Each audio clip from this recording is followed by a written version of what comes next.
Hey yo, what's up? It's your boy Darius, aka The Chosen One. This is episode 8 in my series, The Spoken Word. This one will be entitled Wealth. And what does the true definition of wealth mean? Today I would like to speak with you about how wealth can actually control you as a person. And I want to talk about how we can start living a more wealthier life as far as a more productive life rather than living a life surrounded by money. Now, when people start to think of wealth, they always think of money. They think of the next thing they could buy, how much more you have than the next person, what brand new car you can go get, what bigger house you can go get, how flashy you can be with your clothes, and the people you have around you. But see, that's not the true definition of wealth. Now, for me, real inner wealth comes from, or real wealth, it comes from spiritual understanding, and it comes from, the right frame of mind, You have to have the right frame of mind. A lot of people think that, these people who go out here and they speak fancy and they talk with a lot of wisdom and everything like that, they not as wealthy as me because they don't have a nice house and they have a nice car and all that. Now, where you might have that nice house and that nice car, and your kids might be going to some really nice schools, but the thing is, I'm living a happier life than you are. So what does that say?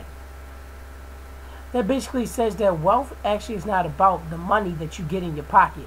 It's about who you are as a person. So let me break that down for you a little bit. I was told of a story, It's about these two people. A guy who worked on the farm, He worked on the farm most of his life. He's 67 years old, been working on that farm since he was like 10. So,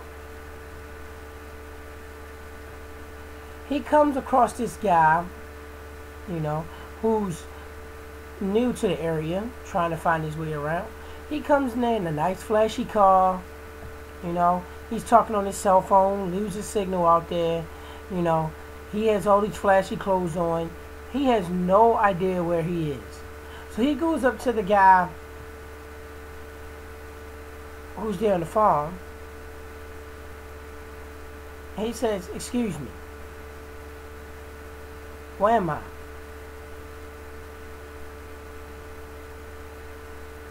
I need to know how to get out this dark. So the guy that was working on the farm says to him, "Okay, well, I can tell you how to get out of here, but this place is definitely not a dump, man.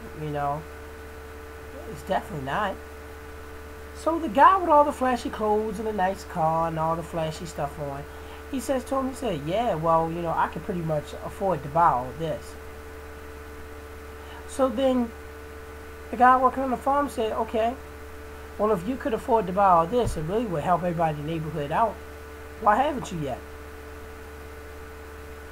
And that's what I would like to ask every wealthy person. Why haven't you done something right with your money besides spend it on yourself? It means more to people, for people who are very wealthy, to help out in society than to sit there and take their money and spend it on selfish gain. You have a nice house. You have 2 to 3, maybe 6 cars. Your kids can afford to go to school that kids can't afford to go to. And yet, here it is, you take all that wealth that you have and you spend it on stupid things. Your kids already have every toy that's coming out. Why do they need others?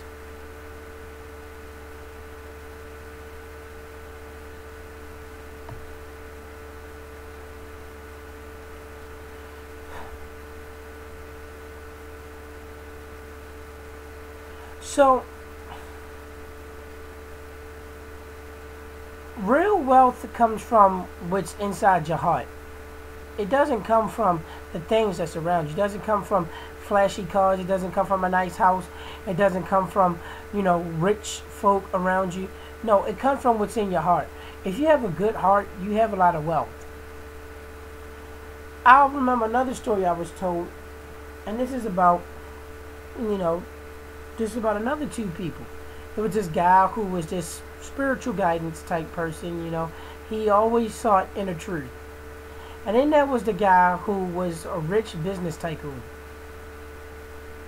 So, the guy who had the very rich spirit, was always happy all the time. He wakes up one morning. He gets up. He kisses his wife on the cheek. Says, "Good morning. Love you, babe." Walks over to the shower. Takes a shower.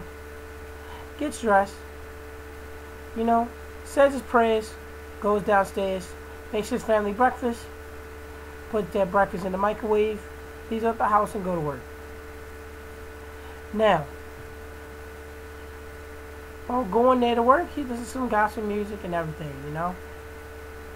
So, the business tycoon, he wakes up. He turns to his left. Nothing there. Turns to his right. Nobody there. So there's nobody there. So he gets up. Walks all slothfully over to the shower. Gets to the shower. Takes a shower. Goes downstairs and makes himself breakfast. He didn't leave and go to work. Now the attitude he had of nobody being there next to him, he takes out on his co-workers. I'm sorry, his employees.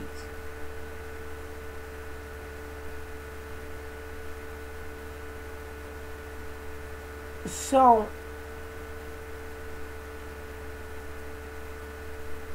he runs into the guy who seeks spiritual guidance.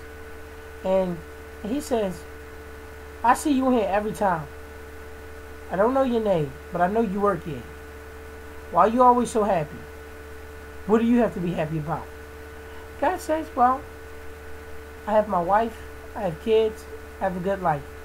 I have a lot to be happy about."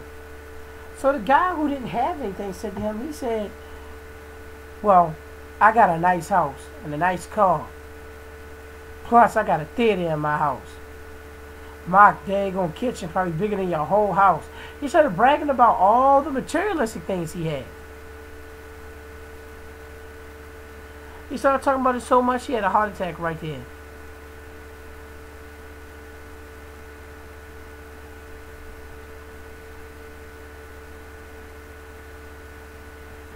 So, the guy that seeks spiritual guidance,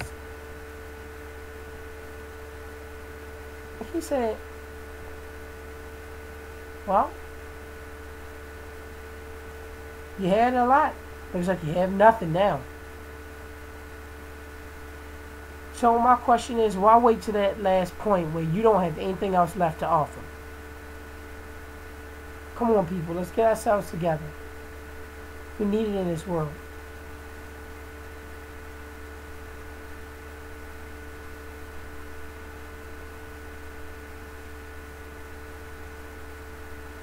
So,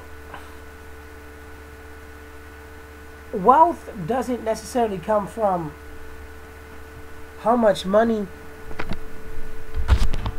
you have in your pocket. It doesn't come from, all these flashy things. It comes from what you really seek inside yourself. I'm a very happy person. I wake up, I'm always happy, I have a lot to be happy about. I have two loving parents who work hard every day to take care of me. And I'm a grown man who can take care of himself. But they put up with me. Knowing full well they can kick me out on my butt and let me sleep on the streets. I have a brother who's always there for me when the ear needs to be lent. He listens. He gives good feedback. Me and him are inseparable. Wherever I go, he goes. And I have the best loving girlfriend ever. She listens to me. She understands me. When I need someone there to lift me up when I can't get up, she's always there for me. I'm always going to be there for her. And every time when I say I love her, I feel a great bit of joy inside me. Because I mean it every time when I say it. We all have things in our lives to be thankful about. When it comes to the Trayvon Martin and George Zimmerman thing, his family is thankful that George Zimmerman got arrested. But what she was really thankful about was the fact that now she has the ability to finally grieve, to get out the spotlight, to heal. I know what it's like to be in that spotlight when someone very close to you dies. I've been in that spotlight myself. When I lost my goddaughter, and she passed. There was a big spotlight on the house because of what happened to her, happened here in my home. It was on the news. People watched it. I was approached at school. People asking me all kinds of questions. People calling me names. Calling me Hollywood superstar. And I'm like, I was on the news. What does that even freaking mean? It's not like I was on some big time TV show.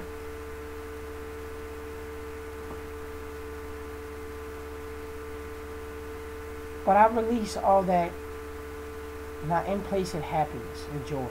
Because the things I have in my life right now, I would never give up for anything. So my challenge to you today is, what is your real wealth? Besides the money that you have in your pocket, besides the nice house that you sleep in, besides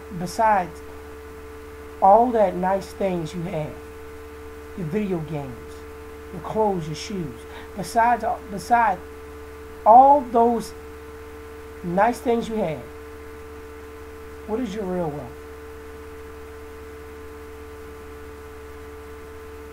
How much are you worth without those things? You see, our true wealth is us.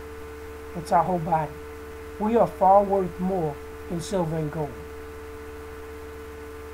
What it takes to just keep us together as a person, as a body, that's just simply very powerful in itself. So I want you to stop one day and I want you to ask yourself, look in the mirror and say, I'm worth more than silver and gold. I'm the rarest thing on the planet. I am me. Again, I want you to look in the mirror. I want you to say, I'm worth more than silver and gold. I am the rarest person on the planet. I am me. Because that's the thing. You are you. You are something nobody else can be. I can say, my girlfriend is the most unique type of person ever. She reminds me somewhat of myself, but I see a very strong woman in her. And that is not a lot that you see in today's society. And that what makes her unique. So I ask you, what are you really worth? What is your real wealth? What really costs more to you? If you were to die right now today,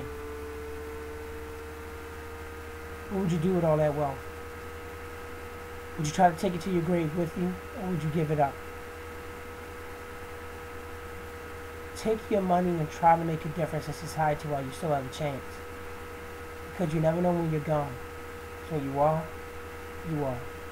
I will be recording episode 9 later. Thank you.